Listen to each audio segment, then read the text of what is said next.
G'day scrappers, welcome to part 2 of stockpiling e-waste bits for precious metal recovery. And this is kind of like the second part of my stockpile stuff. Other stuff that I'm not going to get into right now are things like ceramic CPUs and all those other kind of things that I've stockpiled.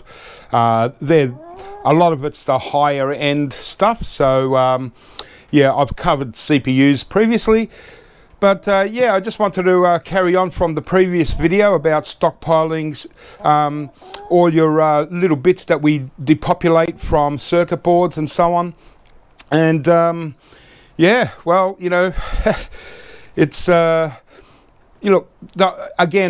whole idea of me stockpiling is because I'm not 100% sure what I'm actually going to be recovering. Some things are probably going to be a little bit too hard for me, a little bit time consuming. Some things were never intended to really be stockpiled or processed, like my chicken. They don't get processed. I don't know, he's just hanging around, or she.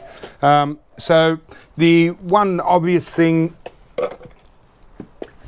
that I'll just bring up here are tantalum capacitors. Now, before I cover, I've got another package from Yarraville Scrapper. Now this one actually got lost in the mail, I think. It was sent at the end of 30th of December 2019, so 10 months later, here we go. So it was only 2 weeks ago that I opened up a package from Yarraville Scrapper, so I feel a bit guilty getting another one. I think if I received this first, he probably wouldn't have sent the other one, so bonus for me. We'll check it out anyway a little bit later in the video. But yeah, as I was saying, tantalum capacitors. And also I'll hashtag Yarraville Scrapper. Check out his channel. Actually later on tonight he's going to be on live. He has once a week Saturday Night Live on his channel, and a whole heap of other scrappers get on. First hour he scraps out stuff. He'll have one item where he'll scrap it out for 1 hour, and then invites all kinds of scrappers to come on, and there'll be multi-screen of all different scrappers just having a little chat. If you just want to have a little chat about scrapping, say hello, check out Yarraville Scrapper. But tantalum capacitors are one thing that obviously I'm not going to actually process for the tantalum itself. For a start, I mean, there is one way to process it, like these surface mount tantalum capacitors, probably the most common that we see now, the yellow and the black. Obviously I could sort of crush these up and break away the plastic and expose the actual tantalum bead in there, but there's also silver recovery in these as well. And the idea for me with tantalum capacitors is purely stockpiling for speculation, in case one day it's happened before where tantalum went through the roof. It's a conflict metal, so if certain countries have conflict and so on, like South Africa and Russia, then tantalum becomes hard to get, because they're the main countries that you get tantalum from. We also get tantalum here in Australia, and probably a lot of other parts of the world, but the majority of tantalum comes from, I'm pretty sure it's South Africa and Russia, and Australia is somewhere around there too.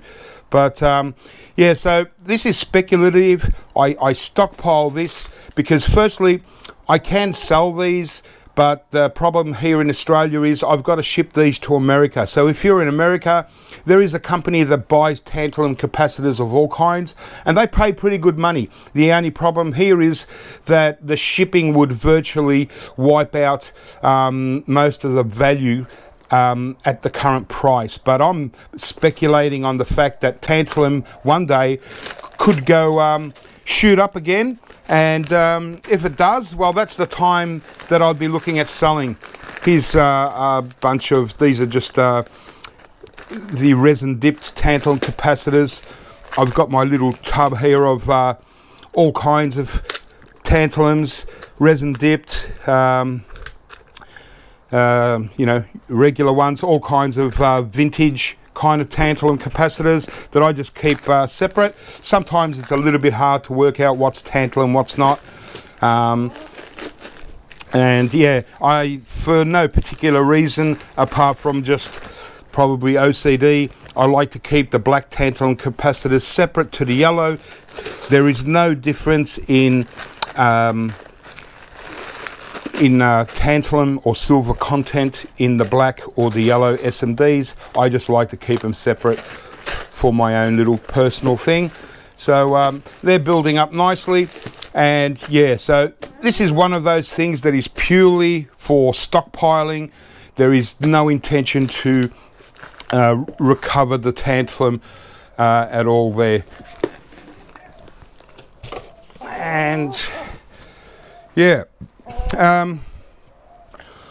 so the other thing that most likely I won't be recovering precious metals from, and I have kind of gone off collecting a lot of this lately, but it's obviously these crystals. So you got your most common flat crystals. So this is basically purely for silver recovery, and but you know, the amount of silver in these is very low. A little bit difficult to process them too. I'm not really sure how to go about doing it, because it's certainly these would have to be crushed or something to get to the tiny little crystal tab in there, and that little bit of silver in there. But still, again, this was always intended to be speculative, in case one day silver goes back up through the roof. It's gone up since you know, last year, but yeah, still not enough to make it worthwhile, you know, for people to really want to chase these. So this is another thing that if silver did go up a lot in price, I probably still wouldn't recover the silver, but there would be a lot of people looking for anything with silver recovery. So I'm not talking about silver going up to $50 or $80 an ounce. I'm talking about if, you know, one day silver went up to $300 or $400 an ounce, then it would be worth processing these, and people would definitely be looking to get it. And yeah, so in the end, if silver never does go up, I'll probably just sell these to a hobbyist, and just yeah, let someone have a bit of fun with them if they want to try and recover silver. And the other kind of crystals are the long ones, the high tops. These ones here probably have a little bit more silver, because the crystal inside is quite a bit bigger than the small ones. And these are probably a little bit easier to process, because you just have to cut off the end, pull off the cap and take out your little crystal, and within that crystal you'll see a little bit of silver, and it's pretty much pure silver. And then you've got your crystal oscillators, which have got 4 ends. Crystal oscillators vary. Some of them can have a little bit of gold in there, but again, it's mostly for the little crystal and the silver. They can also have other little bits in there, like a little circuit board and little things like that. So a little bit more complicated to process, simply because inside there are more contaminants, as opposed to just your clean silver. And then the only thing I keep separate from crystals and crystal oscillators are the ones with the gold bases. So if they've got gold bases, then, you know, obviously it's an indication that there is gold here. And so pretty much anything, even these what are they? Resistors, are they? You know, with the gold legs, a little bit of gold around the base. So all this sort of stuff, this is, you know, even though there will be silver recovery here, this is mostly for a lower level gold recovery, apart from the gold legs, which are going to be quite nice gold recovery. But as you can see, the gold base ones, there isn't a whole lot compared to everything else. So that's the second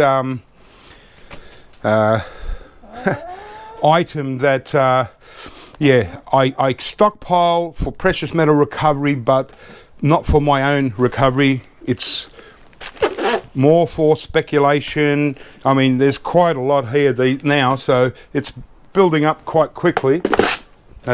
Chicken doesn't know where to go. Hopefully it doesn't drop a turd in my BGAs there. So yeah, just wanted to cover them ones. And one more thing that is, again, well, it's not really speculative, because, you know, when I started scrapping eWaste, MLCCs, which we know a lot of them contain palladium as well as silver, and sure, these days we've got base metal MLCCs as well, but that's another video to talk about that. So your MLCCs, well, because nowadays, it's a little IC in there, yeah, because nowadays they're palladium is actually more expensive than gold. Palladium used to be like a third of the price of gold.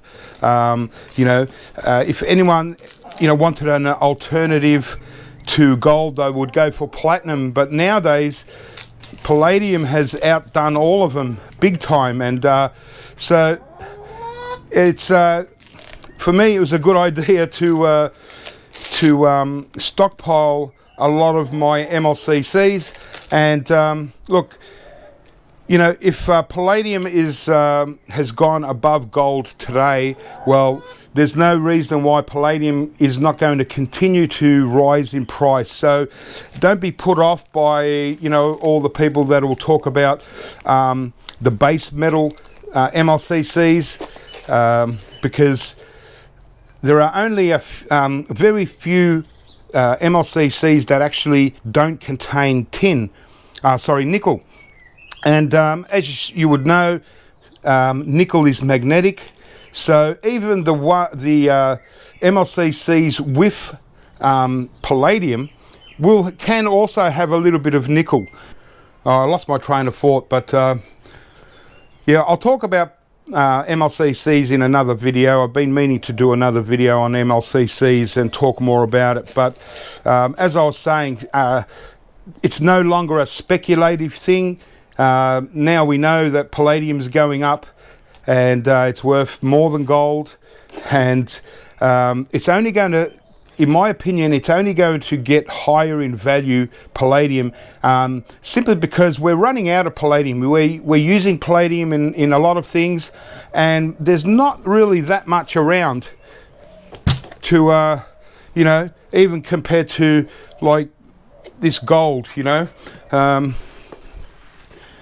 There's a lot more gold around than there is palladium in the ground anyway, and I'm not really sure on how they go about recovering it, whether it's a byproduct of gold recovery. I'm not really sure how they go about it.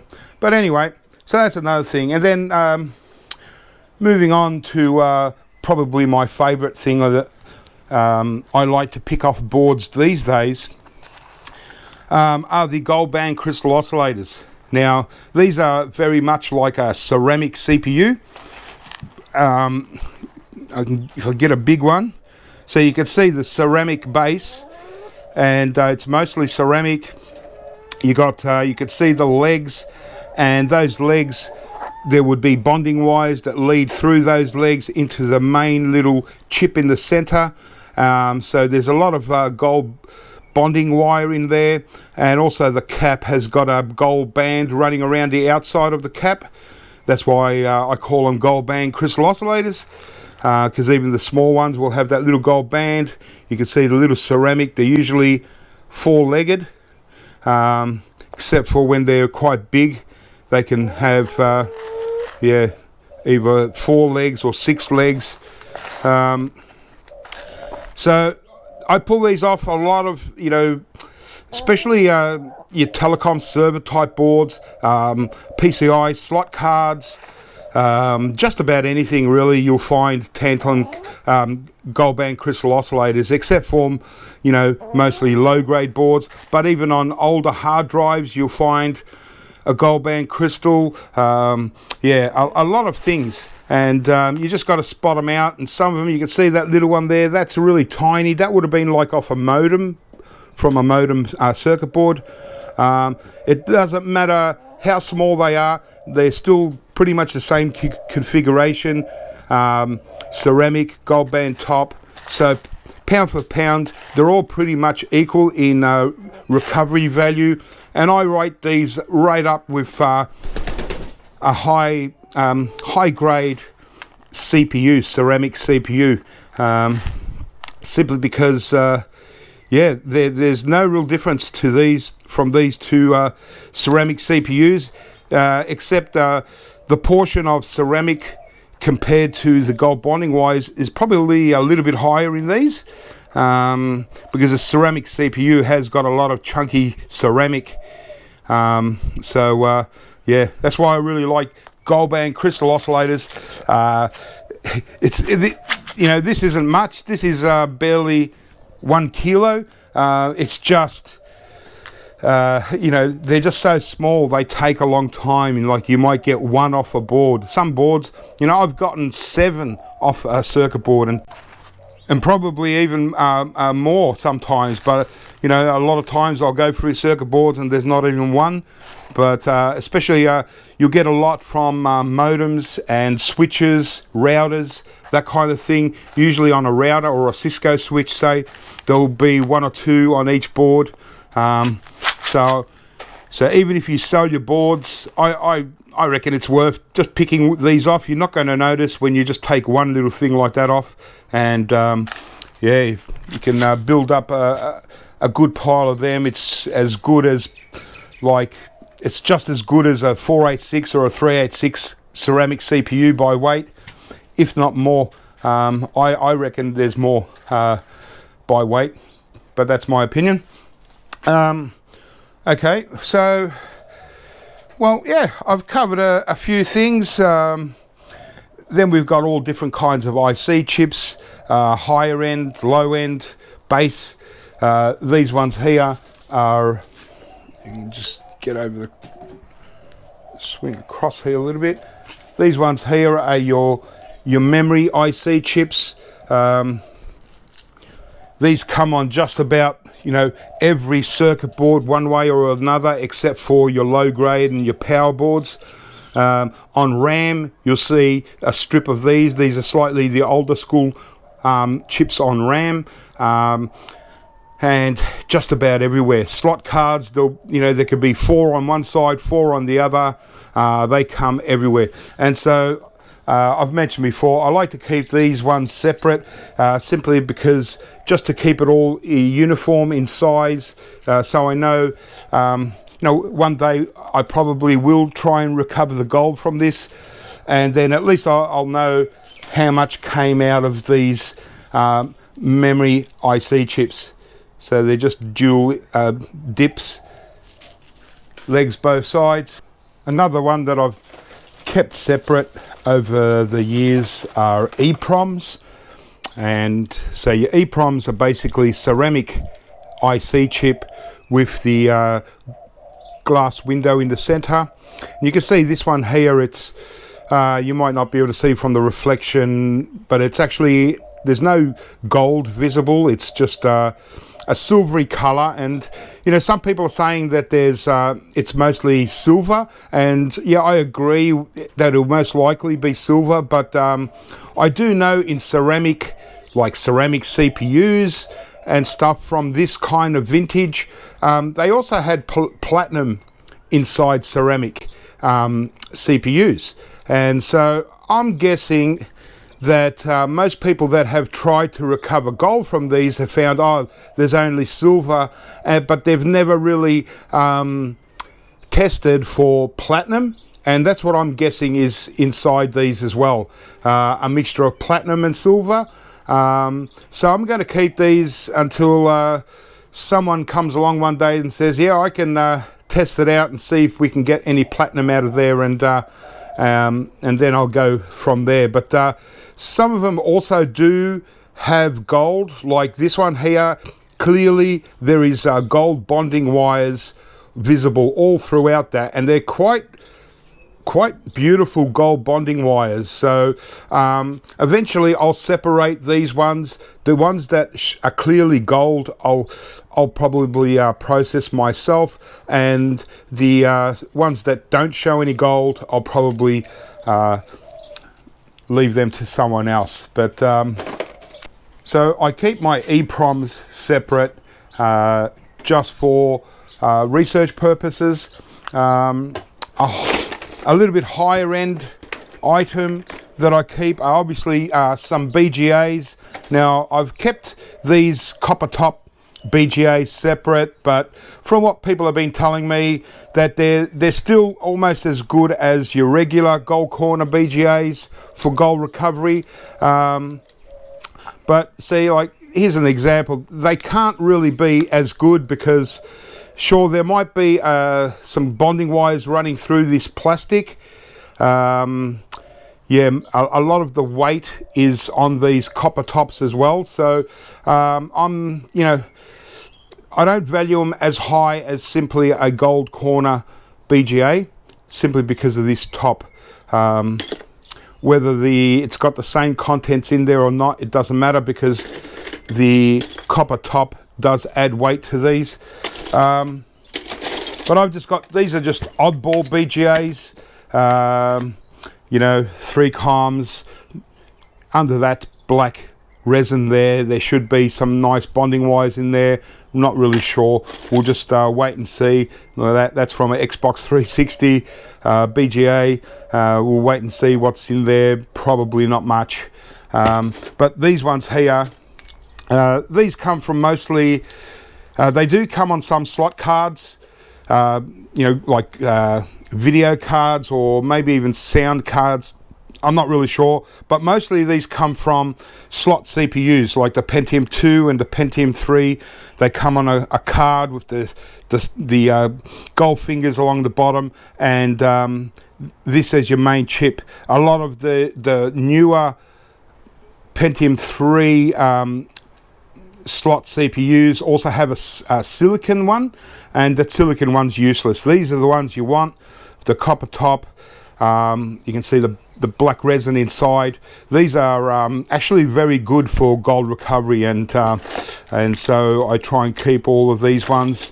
Whenever I see them just on a regular slot card, I'll depopulate the whole slot card to get these. I've still got a box of slot CPUs that I've still got to process to get them out, as well as the gold fingers and that. So anything, pretty much anything BGA with the ball grid array down underneath are good, except for the ones that just got a little silicon top on top of it. They're pretty much useless. These BGAs here, these are probably, I rate them as one of the highest grade BGAs. So they've got no gold corner on them, but they're all BGAs. A lot of these come off like RAM, little modern RAM sticks, and so they're only tiny, but I rate these as the highest grade, especially ones like these. Really good for gold recovery.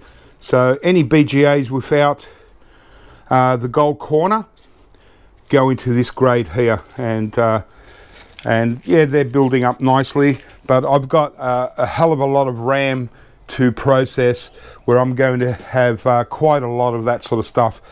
Yeah,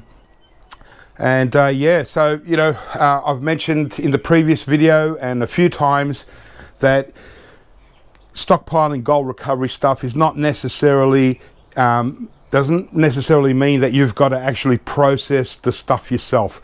In a lot of cases, you can sell this stuff, and people will generally pay good money, especially if it's very uniform. If they know exactly what they're going to get, you're always going to get a little bit more, and a little bit easier to sell if you're just selling, say, EPROMs.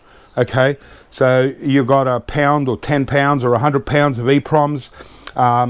People are going to buy that pretty easily because they know it's all one thing. EPROM's a little bit difficult because you're not sure whether it's got the gold or not, but you know, that's just an example. Like these memory IC chips, if you just separate these on their own, and you're never going to recover gold yourself, that's fine. Wait till gold shoots up really sky high one day. Everyone's going to be chasing gold recovery stuff. They're already chasing it now. I get emails, you know, 5 emails a week from people wanting to buy gold recovery stuff. So you've got no problem selling that, especially if it's just one item. RAM, IC chips, how many pounds you want to sell at a time, you'll get good money for it. So don't think you've got to recover eWaste to get your gold recovery. You know, I do get a lot of comments saying, oh, what about the chemicals it's going to take to and process, especially like your low grade pins, you know, very partially depopulated gold pins. Oh, you know, the amount of chemicals. Well, I believe that the chemicals can be reused. They're not just a single use thing. You might lose a little bit each time, but you can, I'm pretty sure you can use the chemicals a few times over. So, and I'm still getting the same kind of comments about the chemical thing and how much you're going to spend on chemicals compared to how much gold you're going to get. Still getting the same comments as I did last year, but the difference is this year gold has gone up $1,000 an ounce, okay, but the chemicals haven't gone up. They're the same price. Nitric acid costs the same. It's about 35 bucks a litre. It's easy to get. It's, you know, it's not that expensive. So, you know, nitric acid isn't going up with the price of gold. So if in the last 12 months gold has gone up by $1,000 an ounce here in Australia, well, you know, and I'm not interested in processing gold right now at this price. Here in Australia, it's about $2,600 an ounce. Last year, it was about $1,600 an ounce. You know, if in a few years' time it's worth $4,000 an ounce, then I'd start looking at it. But I can guarantee you the chemicals aren't going to go up that much with it. And if you're worried about in future whether the chemicals are going to go up, well, go out and get yourself nitric acid now. Invest in some nitric acid and keep it safely. And yeah, you won't have a problem with nitric acid going up because you've already stockpiled it. Like here's a 2.5 litre bottle of 70% nitric acid. Right, so this is, this is brand new, still in the same packaging as the person that bought it. It was from another scrapper, good bloke, and he gave it to me because he was, initially he thought he was going to do what a lot of people think, that he's going to recover all the his gold stockpile of gold recovery bits himself. But then when he started to look into things and did a bit of research, he realized just how complicated it was and how dangerous it was. He didn't have a fume hood and all the necessary safety equipment. So he had nitric, he had you know, a couple of other things, a whole box of beakers and all kinds of things and everything you pretty much need for gold recovery. But he decided, he made the smart choice, decided, hey, he'd rather just sell his gold recovery stuff. He sold it to me. He probably would have got more money, no doubt, if he sold it on eBay, but he ended up just selling it all to me, and he actually gave me his chemicals as well. So there you go. So a bit of a bonus for me. But I did notice one thing. I mentioned to just stockpile nitric acid, but it does say Okay, I know it's only best before, so I don't know if any of you guys out there know and can let me know. See, it's got best before January 2019, so it's like technically it's 18 months past the best before. Now I know best before is not a use by, and I don't think that acid would really lose its concentration. I'm not really sure. Maybe it's just to get the best possible product, like for laboratory standards, you use the best before date, but I can't see how it's going to be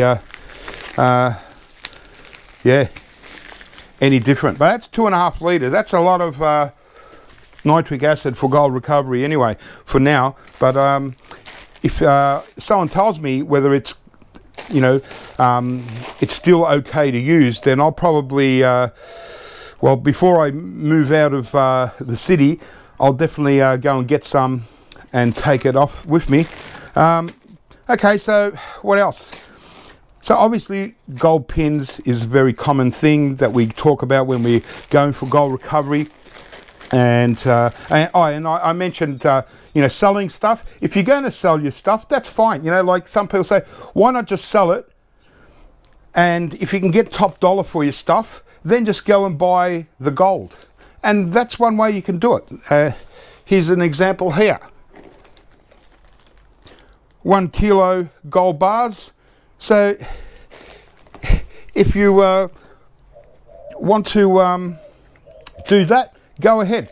For some people, obviously it just depends on how much you can sell it for, but I've mentioned before that a lot of times people that are recovering gold, that want to recover gold from eWaste, they're not all looking to make a profit. They just want to do the process. And so yeah, I think you'll be surprised at how much you get without actually recovering it. But you know, one day I want to actually process for the hobby side of it as well, the interest factor, and just to see how much I can get myself. And again, I've mentioned before, if you're going to start, if you've done your research, you've got all your safety equipment and everything, you really know what you're doing, and you start to process your gold, say for instance gold pins, right? I mean, look at those gold pins. They're fully plated. You can just see how orange they are. Beautiful. That's not the first stuff you're going to be wanting to process. This rubbish here, this partially plated gold pins, mostly from IDE plugs. You know, you can see, you barely see gold. It's just each little tip has got gold. This is the stuff you start on and practice on and waste your chemicals on at the start. And you're not going to really lose a great deal. Then later you'll go on to a little bit better stuff, you know, like these ones here. These are partially plated, but really good quality gold where it is gold. That one's virtually not, but you can see these are good gold, but they've also got a lot of contamination, a lot of, you know, it's partially plated. So this would be the next stage. Once you're starting to get confident, that's the kind of stuff you want to be processing. And then when you're, you know, up to the high standards and you're really confident, you know what you're doing, you know, then you start going for fully plated, a better quality, sort of like a mid-range, high quality gold pin, or you go for a really high end. When you've mastered the art of recovering gold from gold pins, you know, something like this where really high end gold plated pins, they're just, you know, you should be able to see the colouring there. They're just spectacular. Really high end pins, you know, all kinds. Almost mil spec kind of pins.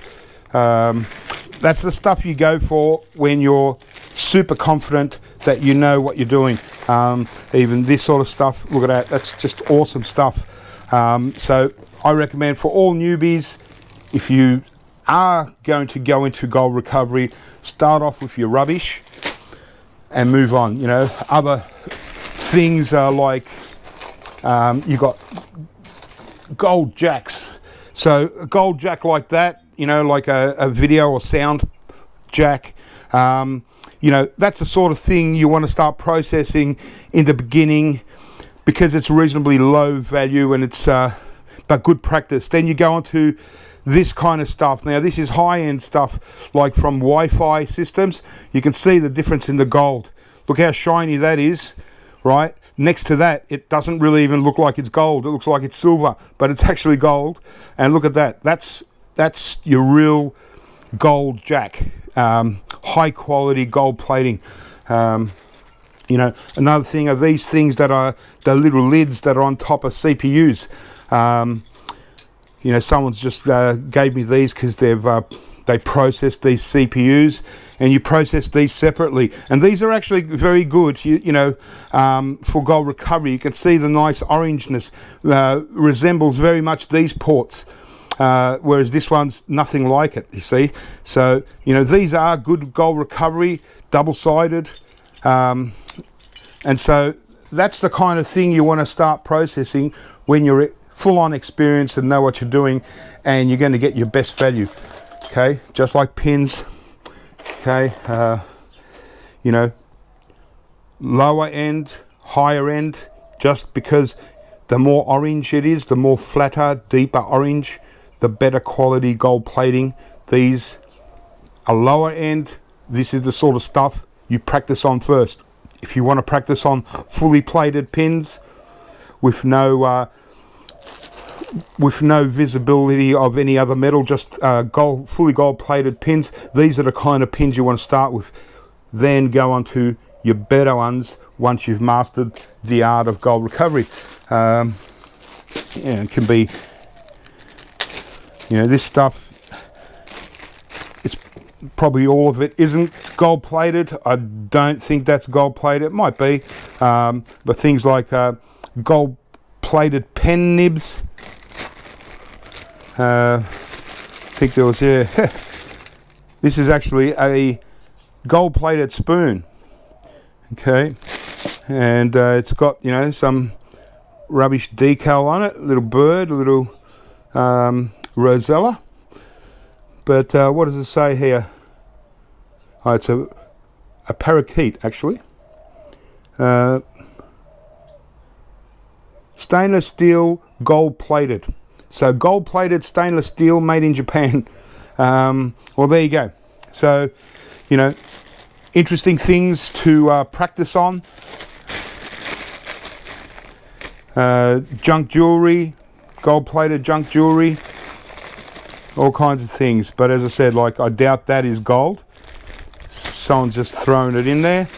Yeah, but this isn't my sort of stuff. This is something that someone else bought me.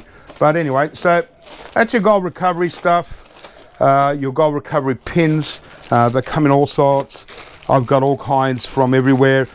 Most of my pins are still yet to come because it's all in the plugs and other bits and pieces, boards that I've got stockpiled. Yeah, I thought I'd just go through a few little things like that, and just, you know, especially for, not so much for the experienced people or the people that have been watching my channel for some time.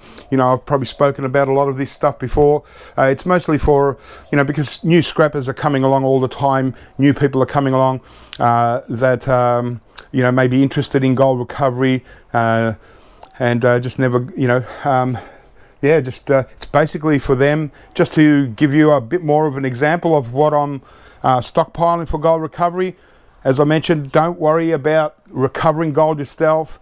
Focus your time and energy on getting eWaste and recovering your depopulating and you know, getting PCs and all that sort of stuff. And I still get a lot of new people saying, well, where do I get all my PCs from and all that.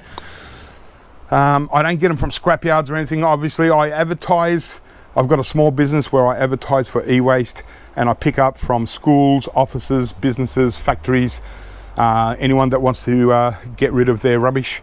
I go and pick it all up for free. So I don't pay for most of my stuff. The only thing I pay for is obviously my other side of the business, which is circuit boards. I buy boards from other scrappers. It's mainly to help other scrappers out, give them a place to sell me their circuit boards,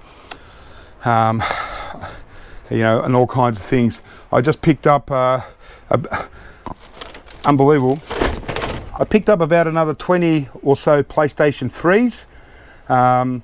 A scrapper that came here about 4 weeks ago, I had a bunch of PlayStation 3s. I couldn't be bothered scrapping them out. I said, hey, you want some PlayStation 3? I gave him about 7 or 8 PlayStations. G'day if you're watching. And now, just the other day, I picked up 20 PlayStation 3s. They're all from like a repairman that they're all finished, no longer repairable, and yeah, they're all the stuff that he wanted to get rid of. Other things for stockpiling, gold recovery, we've already spoken about chips.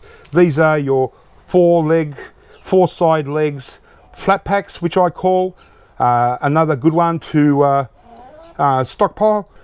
And I particularly like these because they're a whole mix of things. You know, you got, you know, all kinds of you know, flat packs, but in amongst all this, a lot of it's like, look at that, that's actually a CPU, an i486. Just it doesn't have, it's not like your regular 486 that's got a gold cap, and it's not like a regular ceramic CPU, but these just go under flat packs, and so that's a CPU. Here's another one. It's a Intel i960, so just a onboard version, surface mounted CPU.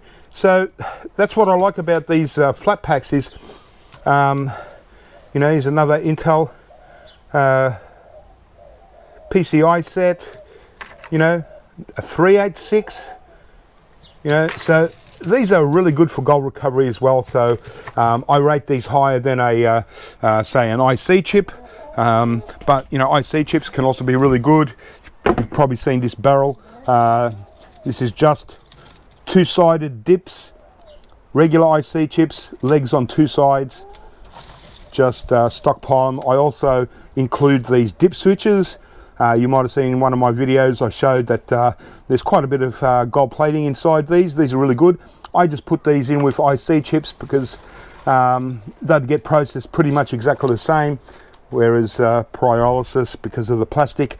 The only thing I would do here is eventually I'll, you know, one day before I go to process these, I'll separate the plastic like that. That's a plastic CPU, sorry, it's plastic IC chip, and that is a ceramic IC chip. So I'll separate them because they get processed a little bit differently. And yeah, but yeah, there's I just threw in a batch of ceramic ICs with the tops taken off. Yeah, so there you go. If you can see that, you can see the gold in the center there. That's a ceramic IC chip with the top cap removed, and it's sort of been pried out of the board, so the legs broke off. But look at that. That's, you know, pretty much like a ceramic CPU, you know. So IC chips,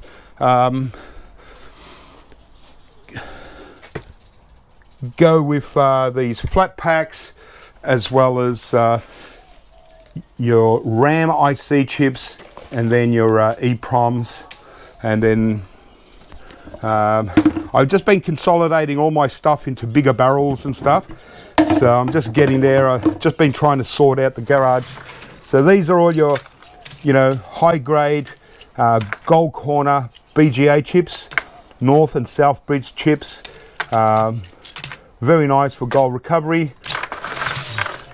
So obviously, once again, the first thing you would process when you're going for gold recovery from any kind of chips, when you're reasonably confident, you start off with IC chips, your regular IC chips. Some of these don't have any gold, some of them do. This is the best stuff to practice on. Regular IC chips, you can get these from even the lowest grade boards will have regular IC chips. Then I'd probably go on to something like EPROMs, give them a go for the ceramic. Might even go on to these ones, the memory IC chips.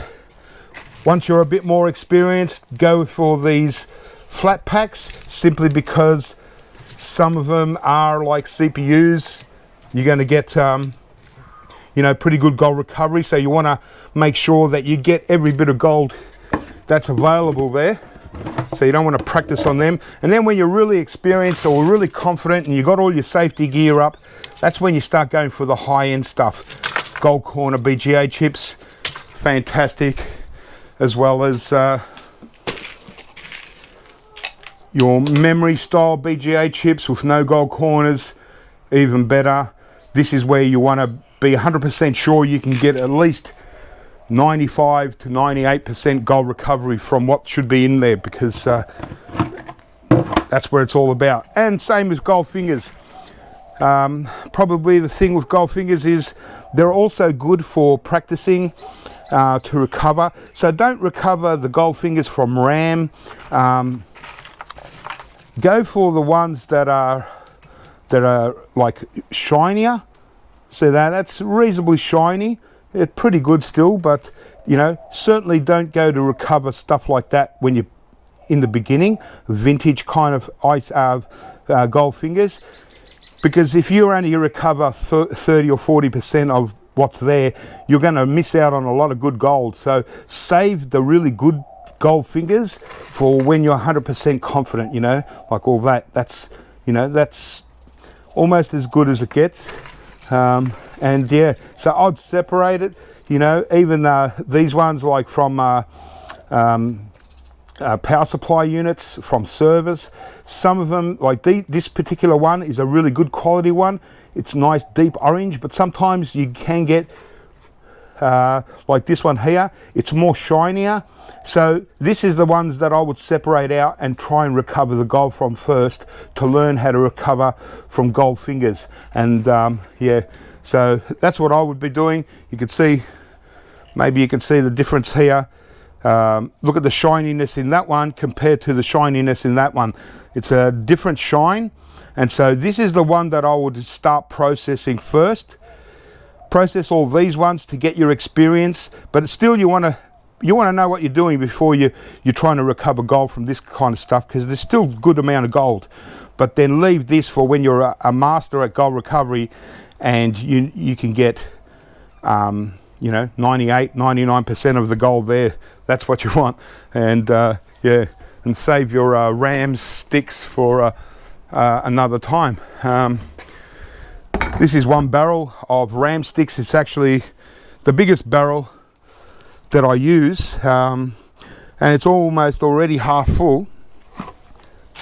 And but I've got barrels of RAM pretty much everywhere, same as CPUs. It's but I wasn't going to sort of talk about them much in this part of the video anyway. I just wanted to do a quick one. So these barrels here, I'm not really sure on the size. They're about a mid-size, but give you an example.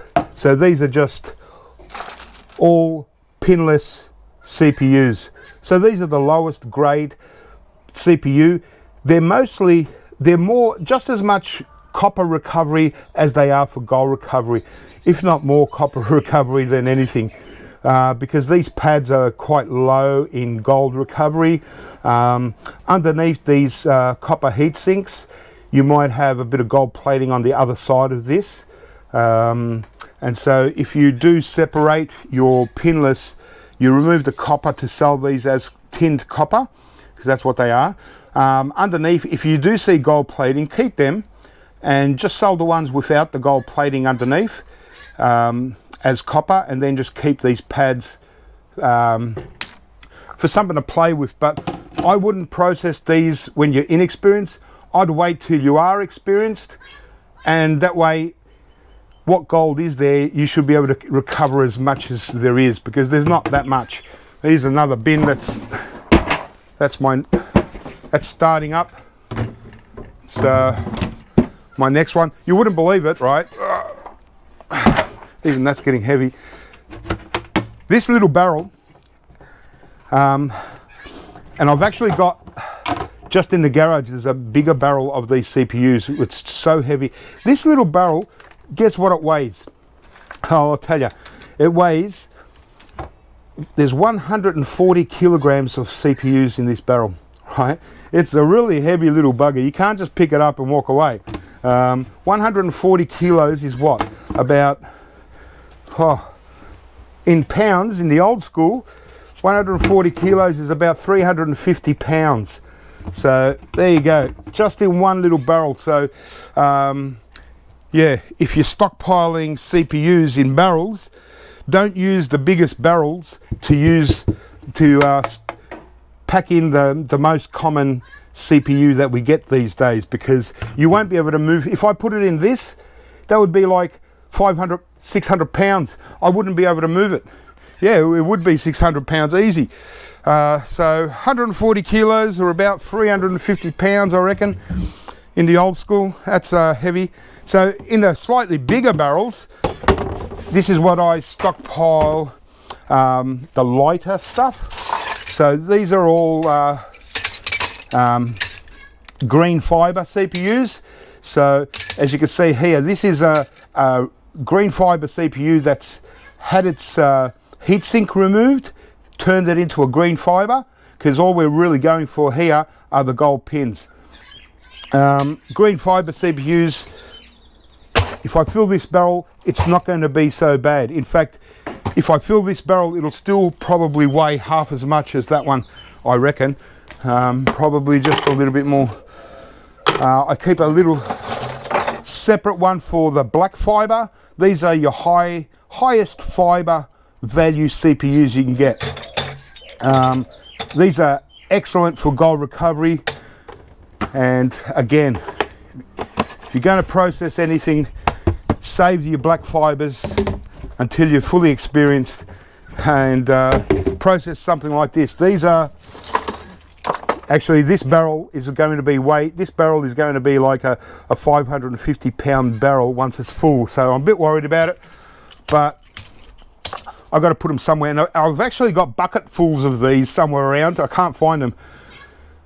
So what I'll probably end up doing, before I start having to move these around much, I'm going to start taking off these copper heat sinks and just sell these copper heat sinks as tinned copper, and then the rest I can throw into the green fiber once I've taken off that heat sink. And so same as these ones, if I remove that heat sink, that becomes a green fiber. So I get my value for my copper, and I get more value because it's a green fiber if I was to sell. But again, because all we want here are those beautiful gold pins, and they're good quality gold pins, don't make no mistake. And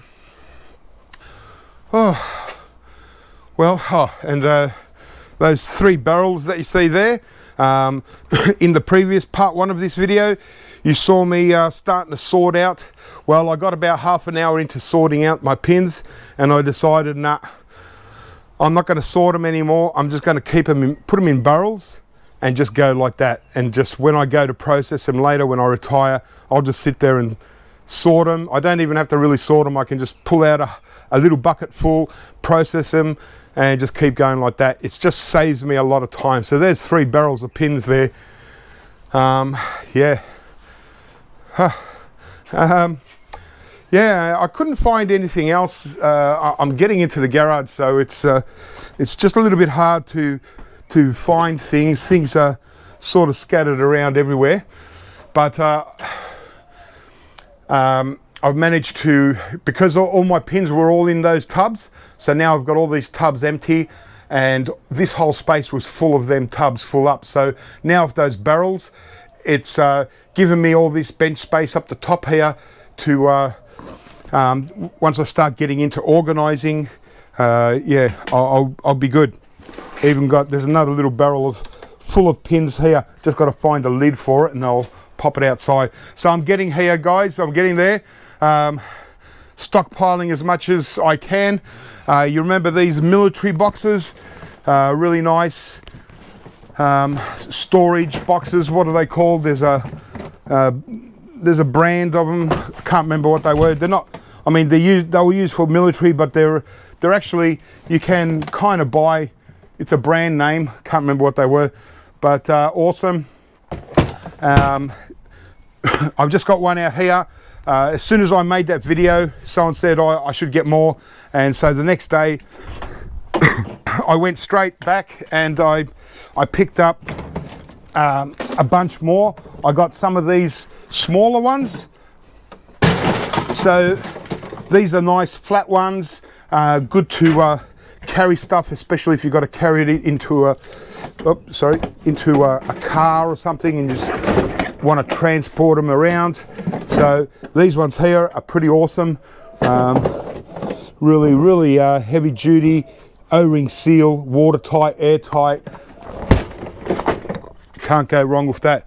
And so I showed you my shed where I emptied it out. Well, I've just temporarily put in more of these boxes that I picked up the following day. So I got 6 more of these big square ones, awesome, and I got 4 of the shorter ones. So awesome. So there you go. My shed's full again, but it's actually full of organized stuff now. And I got CPUs, I've got RAM, I've got 3 barrels of RAM in there. Yeah, awesome. So yeah, I took your advice and I went out and picked up, I just took a whole pallet load of it, loaded it all into the van, and yeah, I'm probably going to go back next week, and if there's any left I might grab a few. Actually, a mate of mine wants a few, but I don't think there's going to be enough for anyone else if you wanted any more, because I did have one guy, a subscriber, contact me, and I passed on the guy's number for him to contact, because he's part of an organization and they needed a whole heap of different sizes. So they were going to bring a truck over to pick them all up. So I dare say that he's picked up all the good ones. So when I go back in a few days time, I'm trying to get a couple more for myself, but trying to get a couple for Mark the scrapper, because he asked for them. And someone also asked for a real big one. There were big ones, but not the right size that they asked for. I think it was Torqueman scrapper here in Melbourne. Yeah, I took measurements, and the size, I can't remember what size you wanted, but they didn't have that size. There was bigger ones, but they were way too big, not what you really wanted. So anyway, I got some interesting items to scrap out. There's a nice vintage PC here, just came in with a 486. I've got an awesome switchboard box there. It's got about 20 cards in there. I've got a few vintage PCs, and there's one thing that I wanted to scrap out, which will be probably in the next video, is this Xerox. These Xeroxes, old school Xerox, I've left it up the top here, but these are usually awesome for scrapping, so I'm going to scrap this out. And yeah, I actually just came back from a pickup, so I'm pretty busy. As you can see, a lot of PCs are stacking up. I've got to sort of catch up on things, as well as fiddling around. But I had to do this gold recovery stuff because I just needed to sort it out to know what the hell I'm doing. But I just did a pickup. This is from yesterday. I've already emptied half the van out. So as you can see, it's a whole lot of PCs and some big servers. I took out some real heavy UPSs. I've got a whole heap of boxes on the front seat. They're all UPSs. I try to put my UPSs at the front just to balance out the weight. But yeah, so it's all happening. A lot of stuff coming in and out. And yeah, it's all good.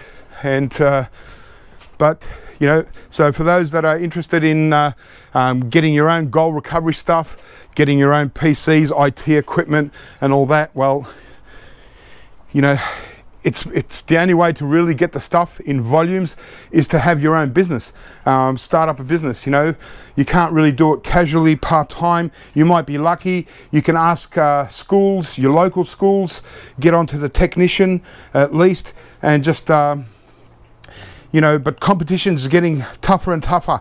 There are a lot more companies and people looking for e-waste, and they're contacting schools and businesses. Not only are they offering to pick it up for free, but some companies now are offering to buy stuff from schools especially, but it's mostly all they want to buy is laptops, and they don't want the junk.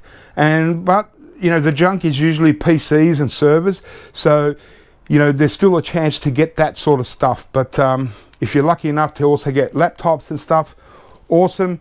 Other than that, for those of you that you know, obviously can't start up a business straight up, because look, to start up an e-waste business, it takes 12 months to 2 years to really get going.